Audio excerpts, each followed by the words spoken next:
ett konstverk här om hur trassligt det kan kännas i början. Och för mig just nu känns det som total blackout. Att stå här inför er gör att jag känner att jag darrar i knäna, hjärtat slår snabbt och blir lite darrig på rösten, känner jag. Jag sa från början till Anna och Caroline att jag tycker det här är lite jobbigt att stå här framför er. Jag hade hellre sjungit en sång. Det går bra. Men det är inte det jag ska göra nu. Vi ska ta ett exempel om ett inkluderande perspektiv som har blivit väldigt bra på den här förskolan. Och det började med att jag träffade arbetslaget för ganska exakt ett år sedan första gången. Och då beskrev de en flicka för mig som då var 4 år och 3 månader.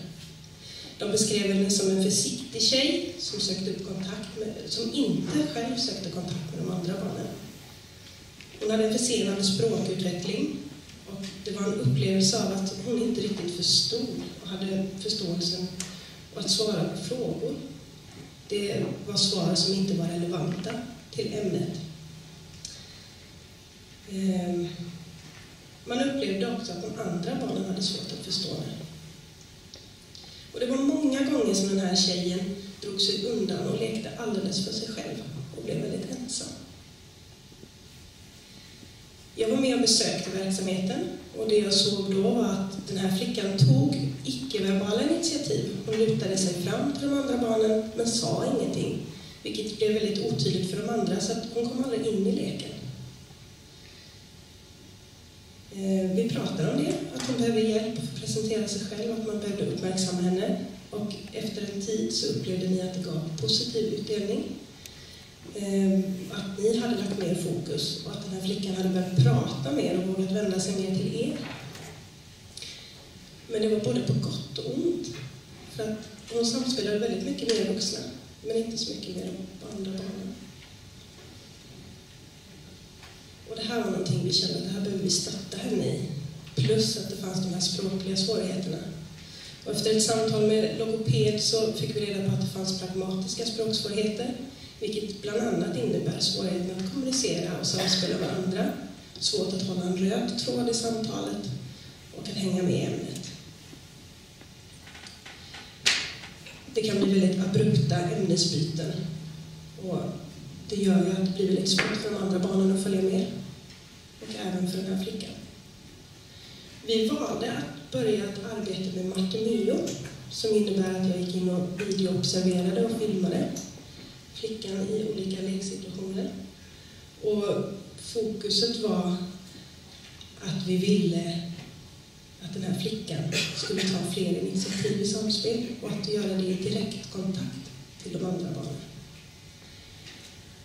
Och ni upplevde att ni hade lagt ett väldigt stort fokus på individen som gjort att man delvis hade tappat den övriga gruppen. Och det här blev väldigt synligt på filmen i just leksituationen. Att ja, vi tyckte kanske första anblicken att de lekte tillsammans. Men de satt och lekte med samma saker. 4 barn, 4 olika lekar. Inget samspel. Det här behövde vi ändra på.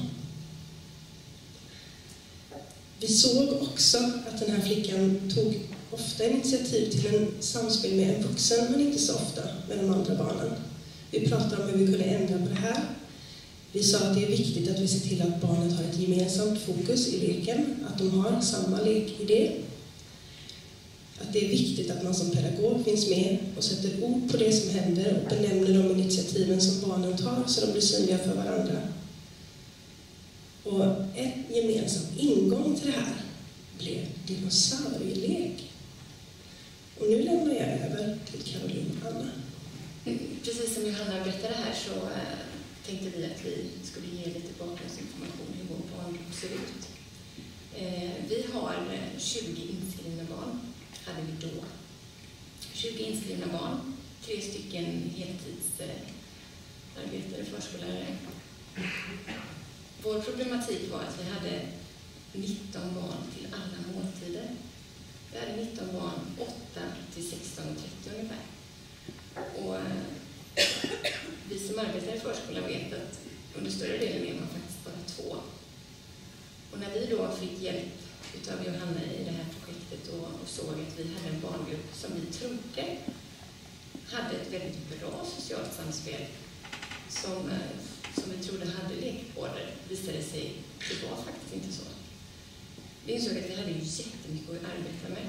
Och som grädde på moset då så hade vi också den här flickan som krävde i princip ett vuxenstöd hela hennes vistelsetid. Så vi fick ju sätta oss ner och börja fundera och diskutera hur vi skulle få vår dag till att gå ihop. Så vi bestämde oss för att vi behövde vara närvarande, vi behövde vara med våra barn i vår barngrupp. Och det gjorde vi. Vi la ner i princip all vår planeringstid. Vi var bara med vår barngrupp. Vi gick in och gjorde observationer, vi gjorde intervjuer med barnen. Vi var där som stöd för dem i leken, i konflikthantering och egentligen som lekpedagoger för att leka med. Och mycket för att vi skulle få vår flicka till att bli synlig för de andra i gruppen. Och när vi gjorde detta så insåg vi då att vi fick lägga mycket tid. En pedagog fick nästan alltid vara med den här flickan i olika gruppkonstellationer för att leka in henne för att hon skulle bli synlig. Och för att hon då, som vi skulle jobba på så mycket på, börja en triangulering. Och det visade sig vara inte så himla lätt. För den här flickan ställde aldrig några motfrågor, några svar på tilltal. Och för att få igång ett samtal så började vi spela mycket och vi läste mycket böcker och försökte få igång en dialog. Och ju mer vi gjorde det här så insåg vi att den här flickan faktiskt hade ett specialintresse. Hon hade dinosaurier, det var hennes jätteintresse. Så då sa vi så här att det här kanske kan vara ingången till att faktiskt fånga henne och få med henne i vårt arbete med flickan och med vår barngrupp. Vi kände att vi behövde en enad front. Och då säger en pedagog, eller en i vårt arbetslag, att jag har en pojk som har varit jätteintresserad. Jag har jättemycket material hemma. Jag kan plocka med det så kan vi se vad vi kan göra. Och det gjorde hon. Hon plockade med de här, en jättelåda med säkert 60 olika arter av dinosaurier. Och det här presenterade vi på en samling. Där vi gjorde en liten happening kring det här. Och barnen, dels den här flickan var ju alldeles etologer. Och de andra barnen blev ju också helt fascinerade utav alla de här arterna som bara låg huller om buller i lådan. Och det blev ingången till vårt inkluderingsperspektiv med den här flickan i gruppen. Som man nämnde här så var det här vårt inkluderingsperspektiv tog sin fart. Och vi jobbade med att ge den här flickan mycket utrymme kring frågorna som handlade om dinosaurier, där hon kände sig trygg. Och vi utsåg den här flickan till en expert och en inspiratör inför de andra barnen. Detta då för att flickan hade en otrolig massa förkunskap och ett stort intresse. Men även för att hon skulle bli stärkt i sin egen roll i barngruppen. Och vi ville att hon skulle få känslan själv av att hon var synlig för de andra barnen. Det var det vi kände att vi behövde jobba mycket på. Och som Anna nämnde tidigare där så ville vi få igång en triangulering mellan henne och de andra barnen. Men även mellan barn och vuxen. Så vi jobbade mycket med att få igång ett samtal och en dialog. Och vi kunde ju snabbt se en stor utveckling. Där hon hade en mycket mer positiv och glädje. Hon tyckte det var roligt och uttryckte en vilja till att leka tillsammans med de andra barnen. Och de sökte kontakt med henne också. Och de andra barnen i gruppen, de frågade ju henne hela tiden, kan vi få med och leka? Och hon bjöd in dem till lek allt eftersom. Och barnen utsåg henne även de till expert. Och det var väldigt lite som blev starkt i gruppen.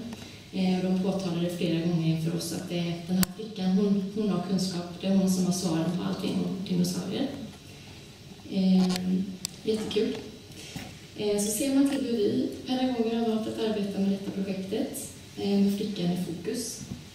Så kan man säga att vi pedagoger som har jobbat i vårt arbetslag har valt att utgå ifrån våra egna specialintressen som har varit natur, skapande och IKT. Och med dessa 3 olika områden har vi valt att arbeta med vår barngrupp i små forskningsgrupper för att kunna tillgodose alla barns behov. Och i de här forskningsgrupperna har vi utgått från våra gemensamma avdelningsmål som vi har haft på vår avdelning. Och det har varit viktigt för oss att skapa nyfikenhet hos barnen till ett forskande och utvecklande lärande på ett lustfyllt sätt. Det ska vara roligt och det ska vara fokus då på det sociala samspelet. Och i och med att vi har utgått från barnens intresse i de här forskningsgrupperna, det har vi gjort, som Anna nämnde tidigare, genom gruppintervjuer, enskilda intervjuer, observationer, att vi har varit närvarande i barnens lek. Och det är viktigt att tillägga att de här dinosaurierna som vi har jobbat med, det är figurer som hela tiden är med i vår verksamhet på ett eller annat sätt. Och vi har ju oftast prioriterat den här flickans intresse lite extra så att vi kan anpassa det till de övriga barnen i gruppen. Och vår ambition med detta har varit att vi försöker göra våra resultat i våra projekt så synliga som möjligt för barnen. Och det har vi gjort genom att dokumentera, de har själva fått dokumentera. Vi har haft mycket reflektion i barngruppen. Och genom dokumentationen har vi arbetat med Apple TV, så de har fått spela in egna filmer och gjort egna digitala sagor, ljudupptagningar och konstruerande olika material och olika grejer. Jag tänkte att jag skulle få visa er ett klipp här från en digital saga som den här flickan har gjort. Det var i början på terminen, den första delen. Och det som vi kan se är en fantastisk utveckling. Hon hade ju problem med att få fram, hålla en röd tråd, hålla ett sammanhang och kunna ett ordförråd som inte fanns, som utvecklats otroligt mycket. Och just hennes självförtroende kan man se ganska tydligt på de här 2 filmerna. Så jag börjar med att visa den första.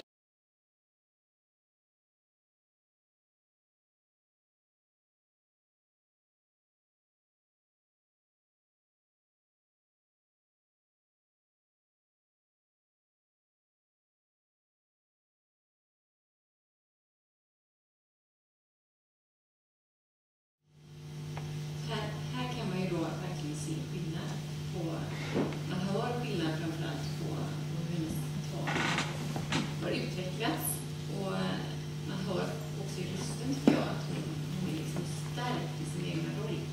Hon kommer till oss där och säger, fröken, jag skulle vilja göra en saga. Och det är ju så roligt, och det blir en sån härlig känsla när man sedan tar sin iPad och faktiskt lyssnar på vad det är hon har presterat. Och alla de här kunskaperna som hon kan, det har vi tagit reda på tillsammans, men också mycket har hon med sig hemifrån och har valt att faktiskt ta reda på själv. Vi kan väl se att just det här med inkluderingsperspektivet, att det har gett oss så mycket istället för att se ett barn i en barngrupp som ett problem, någonting som slår ut från den andra gruppen. Kände vi att det har gett oss så mycket att inkludera henne i barngruppen för att faktiskt stärka henne och stärka henne i hennes utveckling också. Vi har ju jobbat otroligt mycket med hela barngruppen på många olika plan. Men vi har ju också fått med den här flickan som har varit jättehäftigt. Idag så från att inte haft någon röd tråd kan man faktiskt återberätta mycket saker och reflektera själv vad det hon har gjort. Men det är ju också någonting som vi har tränat mycket på. Vi har pratat och vi har varit där och hjälpt henne och försökt återberätta det hon säger och göra henne synlig och förstådd för sina kompisar. Och jag tror att lägger man ner mycket tid och energi på sin barngrupp så får man också betalt. Och det som är så häftigt är att se att det finns faktiskt en genuin glädje i den här flickan och i att vi har hittat ett gemensamt fokus i gruppen med dinosaurier. Även om dinosaurierna inte egentligen är det som är vårt mål. Vi arbetar utifrån läroplanens mål och vi arbetar med rötter och vingar med kunskap och demokrati. Och allt det där kan vi jobba med. Våra dinosaurier är liksom bara hjälpmedel för att komma dit. Det är ju att lyfta ut